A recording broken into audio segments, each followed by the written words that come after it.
ونسلم علی رسولہ الکریم اللہم رب زدنی علما والحقنی بالصالحین الم تر ان اللہ سخر لکم ما فی الارض والفلک تجری فی البحر بامرہ ویمسک السماء ان تقع الارض الا باذنہ ان اللہ بالناس لرؤوف الرحیم آمنت باللہ صدق اللہ خالقنا العظیم وصدق رسولہ النبی الکریم ونحن علی ذلک لمن الشاہدین والشاکرین والحمد للہ رب العالمین۔ سورہ حج کی 64 آیت ہو گئی ہے، آج 65 آیت سے ہمارا درس شروع ہو رہا ہے کہ اللہ فرماتے علم ترا، کیا تو نے نہیں دیکھا، ان اللہ کہ بے شک اللہ تعالیٰ نے سخرا مسخر کر دیے لکم اے انسان تمہارے لیے، تمہارے تسخیر میں، تمہارے قابو میں اللہ نے دیے، ما فی الارض جو کچھ زمین میں ہے سب کچھ تمہارے لیے۔ وہاں سورت نمبر 2 پارہ نمبر 1 آیت نمبر 29 میں ہم پڑھ رہا والذی خلق لکم ما فی الارض جمیعا، جو کچھ زمین میں سب کچھ تمہارا ہے۔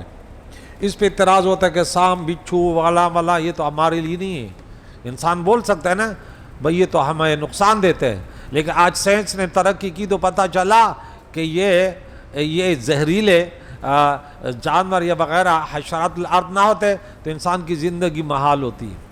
یہ بھی اللہ نے انسان کے لیے پیدا کی کہ اس فضا میں ایسے کیا ہے جراثیم ہیں کہ ان زہریلوں سانپ اور بچھو کے ذریعے وہ دور ہوتے ہیں، اور آج ایسے بیماریاں ہیں کہ سانپ کے زہر کے علاوہ اس کا علاج بھی نہیں ہے۔ تو اس لیے جب تمہارے لیے اب ضروری نہیں ہے کہ ہم اس کے فائدے جانتے بھی ہیں، لیکن جب ریسرچ ہوگا تو پتہ چلے گا کہ اب اللہ فرماتا ہے اب انسان کو کہ یہ تمہارے تسخیر میں ہیں، تمہارے بس میں ہیں، تو اب ہم اگر کمزور ہو رہے ہیں، گاڑی بنی ہے نا انسان کے قابو میں ہے، لیکن کسی کے قابو میں نہیں ہے تو وہ اپنے آپ کو ملامت کرے کہ بھائی یہ تو میرے قابو میں ہونے چاہیے۔ کسی کے بچے گھر والے اس کے قابو میں نہیں ہیں، نماز نہیں پڑھتے، وہ بات نہیں مانتے، وہ سوچ لے نا کہ کیوں، حالانکہ مجھے اللہ نے بڑا بنایا، تو جب بڑا بنایا مجھے یہ صلاحیت دی ہے، لیکن یہ کمزوری کہاں سے ہے؟ ایک امام ہے مسجد میں اور وہ کہتا ہے ارے لوگ میری عزت نہیں کرتے اور یہ ہے، تو اس کے اندر خرابی ہوگی نا، ورنہ مسلمان تو بڑا محبت کرنے والا ہے۔ میں نے تو دیکھا ماشاءاللہ ہمارے چھوٹے ہوں بڑے ہوں مرد ہوں عورتیں ہوں، اتنی عزت تو کوئی بادشاہ وقت کی نہیں کرتا ہے۔ میں کون ہوں بھائی، میں اس علاقے کا بھی نہیں ہوں، اس کا ہم زبان بھی نہیں ہوں، بچے سے لے کر چھوٹے چھوٹے بچے لین پہ کھڑے ہوتے ہیں۔ یہ کیا ہے بھائی؟ یہ اللہ نے ان کے دلوں میں محبت کی، کیونکہ ہمارا جینا ان لوگوں کے لیے بھائی کہ ان کے اوپر ہمارے اوپر بڑی ذمہ داریاں ہیں۔ قبر میں جائیں گے روشنی تب ہوگی کہ اگر ہم نے انہیں قرآن پاک حدیث مبارکہ دین اسلام پیارے نبی کی شریعت کی تربیت انہیں دی تو ہماری قبر میں روشنی گی۔ اگر ہم نے کہا نہیں پیٹ بھرو گردن بڑھاؤ ہاں نام کماؤ، خدا کی قسم وہ حالت ہماری ہوگی نا، تم تو مزے کرو گے، بولا ہاں جامع مسجد میں پیٹ پڑنے والا تھا، ہاں لوگوں میں یہ خرابیاں تھی تو نے بیان کی تھی، تو ممبر محراب میں لوگوں سے سبحان اللہ سننا چاہتے تھے، ذرا سبحان اللہ کہہ دو، ذرا حلوہ بریانی کہہ دو، ذرا پیٹ بھر دو، ذرا حلوے جمع کر دو، ذرا مزہ آ جائے۔ نہیں، مجاہد بن مجاہد، اور سب سے پہلے جہاد اپنے نفس سے امارہ سے ہوگا کہ میں 5 دن کی نماز کیوں نہیں پڑھ سکتا، میں اپنے نفس کو کھلا رہا ہوں پلا رہا ہوں سلا رہا ہوں پہنا رہا ہوں، پھر اللہ کی بندگی کیوں نہیں کر رہا؟ میں ان سے احتساب تو لوں گا نا۔ ایک بچے کو آپ دے رہے ہیں سب کچھ کر رہے ہیں، آپ لے بچے پڑھو، کیوں نہیں پڑھتا؟ پھر بولے بیٹے آپ کو کیا کمی ہے؟ جب میں آپ کے لیے رات دن بھاگ دوڑ کرتا ہوں نا تو آپ نے بھی پڑھ کے دکھانا ہے۔ تو اس لیے رب کریم نے فرمایا کہ اللہ کریم نے مسخر کر دیا تمہارے لیے، سخرہ میں فاعل جو ہے نا وہ ہوا ہے، کیا ہے؟ وہ ہے۔ اب بولے سخرہ فعل جس کا فاعل بتا دے،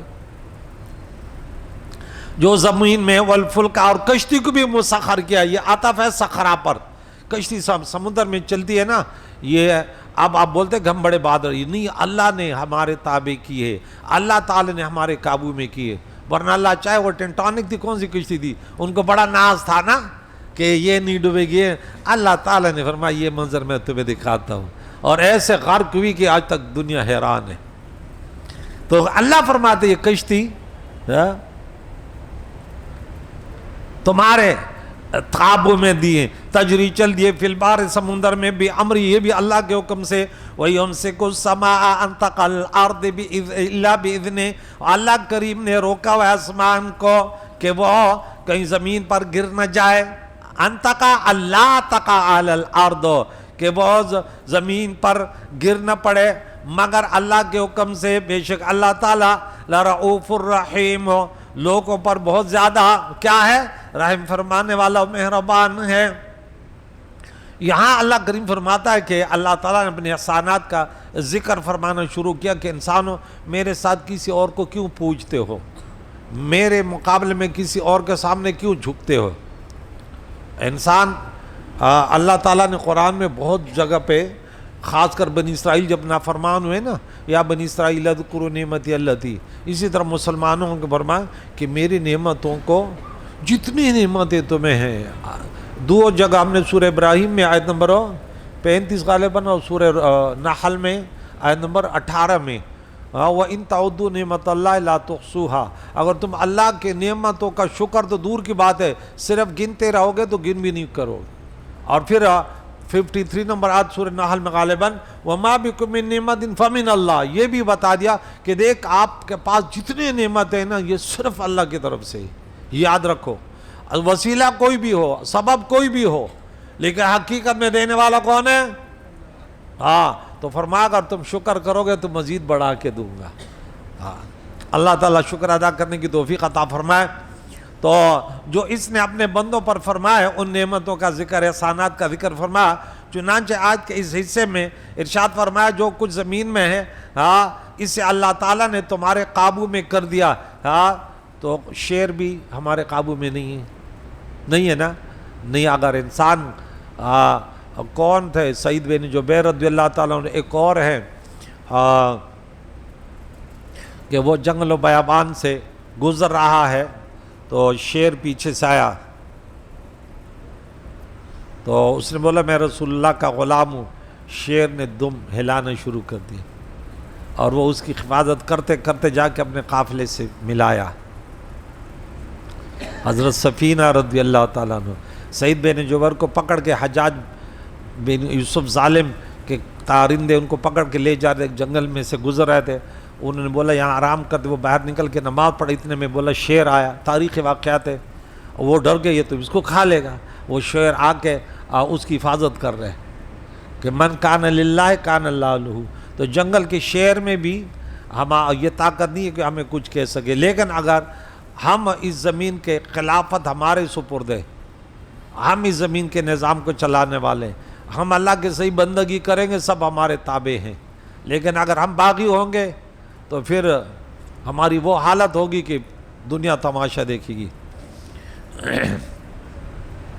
تو جو کچھ زمین میں ہے اسے اللہ تعالیٰ نے تمہارے قابو میں کر دیا، جیسے پتھر جیسی سخت ترین، لوہے جیسے انتہائی وزنی، اور آگ جیسے انتہائی گرم چیز کو تمہارے اختیار میں دے دیا، وہ بھی ہم اپنے کاموں میں لاتے ہیں، اور جانوروں کو بھی تمہارے لیے مسخر کر دیا تاکہ تم ان کا گوشت کھا سکو، ان پر سامان وغیرہ لاد سکو، ان پر سواری کر سکو، اور ان سے دیگر کام لے سکو۔ ان سب چیزوں کا عملی مشاہدہ ہم نے روزمرہ زندگی میں کرتے رہتے ہیں، دیکھتے ہیں کہ چھوٹے چھوٹے بچے اونٹ جیسے قوی ہیکل اور گائے جیسے طاقتور جانور کو اس طرح لے کے جا رہا ہوتے ہیں جیسے وہ بچوں کا کھلونا ہے۔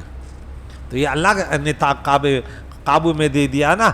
تو اور کشتی جو سمندر میں چلتی ہے، اس آیت کے اس حصے میں دوسرے احسان کے بارے میں ارشاد فرمایا کہ وہ کشتی جو دریا میں اللہ تعالیٰ کے حکم سے چلتی ہے، اسے اللہ تعالیٰ نے تمہارے قابو میں دے دیا، اور تمہارے خاطر کشتیاں چلانے کے لیے ہوا، پہلے ہواؤں سے چلتی ہے، جدھر ہم چلتے تھے ہوا ادھر لے جاتی تھی، اور اللہ کریم فرماتے ہیں اللہ کے حکم سے یہ کشتی چلتی ہے، اور آسمان کو اللہ کریم نے روکا۔ یہ تیسرا احسان کا ذکر فرمایا کہ اللہ نے اپنے قدرت سے آسمان کو روکے ہوئے ہے تاکہ وہ زمین پر گر نہ پڑے، اور اس نے لوگوں کو جو نعمت عطا فرمائی ہیں وہ ختم نہ ہو جائیں۔ البتہ جب قیامت قائم ہوگی تو اللہ تعالیٰ کے حکم سے آسمان گر جائے گا۔ آیت کے آخری میں ارشاد فرمایا کہ بے شک اللہ تعالیٰ لوگوں پر بڑی مہربانی فرمانے والا ہے، رحم فرمانے والا ہے کہ اس نے ان کے لیے دین و دنیا کی منفعتوں کے دروازے کھول لیے اور طرح طرح کے نقصاناتوں سے انہیں محفوظ فرمایا۔ دوسری جگہ ہے اگر تم اللہ کو واحد لا شریک مانو گے تو اللہ زمین و آسمانوں کی رحمتیں تم پر کھول دے گا۔ اللہ وہ ہے جس نے تمہیں زندہ کیا، پھر تمہیں موت دے گا، پھر تمہیں زندہ کرے گا، بے شک انسان ناشکرا ہے۔ وہاں پہ ہم نے آیت نمبر 27 میں پڑھا تھا کہ کیف تکفرون باللہ وکنتم امواتا فاحیاکم ثم یمیتکم ثم یحییکم ثم الیہ ترجعون، اور یہاں فرمایا احیاکم ثم یمیتکم ثم یحییکم، وہاں کیا تھا ثم الیہ ترجعون، اور یا ان الانسان لکفور۔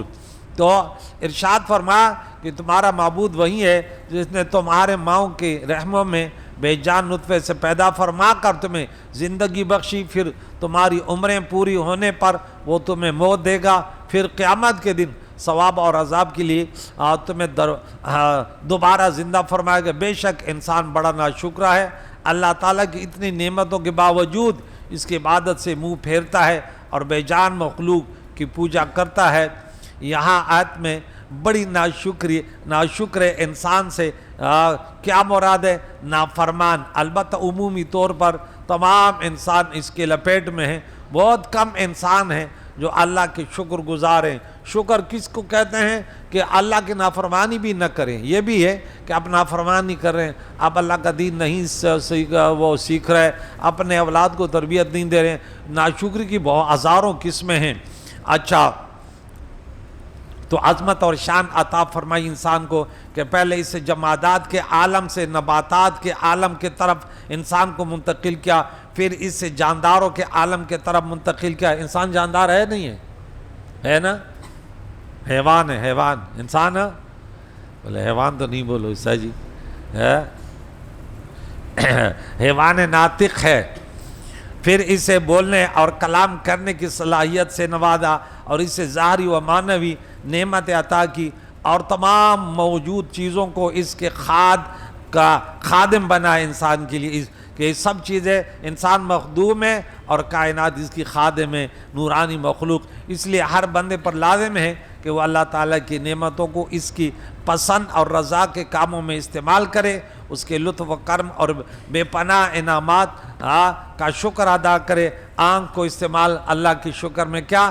قرآن کو دیکھے، اللہ کی نعمتوں کو دیکھے، اس دنیا کائنات کے دیکھ کر کہے کہ اللہ تعالیٰ یہ تو نے عبث ما خلقت ھذا باطلا سبحانک فقنا عذاب النار۔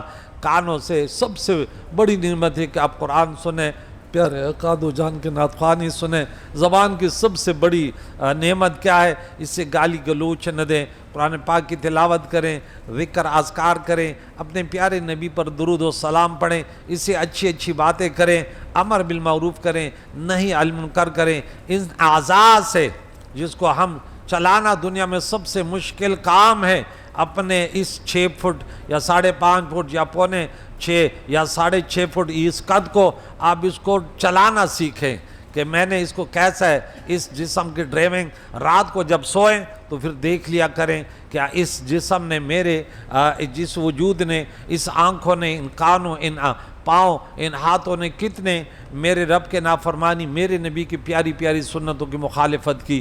تو اس کا احتساب کیا کریں، جو غلطی ہوئی اس پر اللہ تعالیٰ سے معافی مانگ لے، اور جو اچھے کام کیے اس پر اللہ سے شکر ادا کریں کہ یا اللہ شکر ہے کہ تو نے مجھے توفیق دی اور میں نے اپنے آپ کو جہنم جیسے غلط راستوں سے بچایا، اور تیرے طرف جو تیری جنتوں کی طرف سیدھے راستے ہیں اس پر میں نے دن گزارا۔ اسی طرح میری رات ہو، اسی طرح میری زندگی کا بقیہ ایام ہو۔ جگہ جی لگانے کی دنیا نہیں ہے، یہ عبرت کی جا ہے، تماشا نہیں ہے۔ موت اچانک آئے گی میرے بچوں، تیار رہو معتکفین۔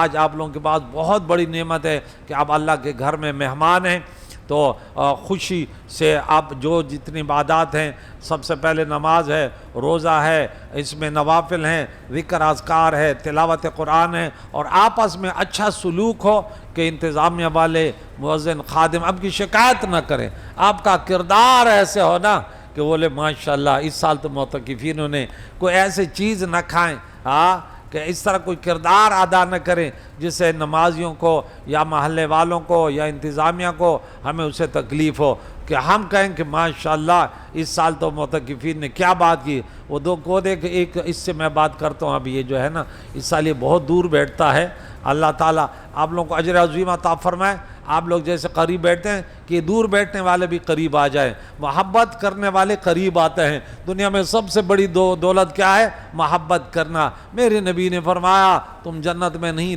جا سکتے جب تک کہ تم مسلمان نہ ہو، تم مسلمان نہیں ہو سکتے جب تک کہ محبت پیدا نہ کرو۔ محبت ایک دوسرے سے پیدا نہیں کر سکتے جب تک ایک دوسرے سے محبت سے سلام نہ کرو۔ اللہ تعالیٰ میں ایک دوسرے اچھا سلوک کرنے والے، بڑوں کی تعظیم، چھوٹوں پر شفقت کرنے والے بنا دے۔ بقیہ کریم اللہ جو چند دن باقی ہیں، اللہ تعالیٰ تو اپنے بندگی کی توفیق عطا فرما، پیارے نبی کی پیاری پیاری سنتوں کو سیکھ کر اس پر عمل کر کے دوسری دنیا تک اس پیارے پیغام کو پہنچانے کی سعادت مندی نصیب فرما۔ وصلی اللہ تعالی محمد وصحبہ اجمعین برحمتک۔